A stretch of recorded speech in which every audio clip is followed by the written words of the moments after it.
maana mama, ugumu unatokana na dada yangu yule tumbo moja.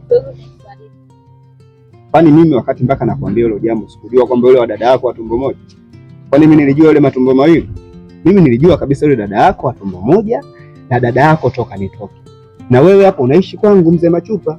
Na mimi Mzee Machupa nimeshatokea kukupenda na nimefollow, ila nimekufa nimeoza kwako. Wewe jukumu lako wewe ni kunisikiliza Mzee Machupa mahitaji yangu.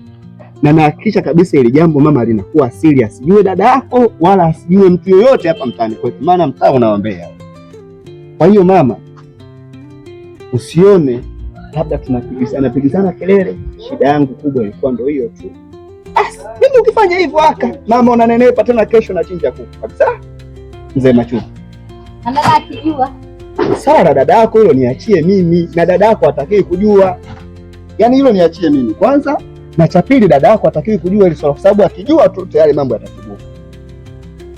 Fanyaje ili akujue? Sasa mimi ndo mastafani wa huu mchongo shemeji. Ndio maana nakuaminiaga shemeji yangu huyo, tena mtoto umetoka daa. Kitoto cha 2000. Sasa mpango huo niachie mimi.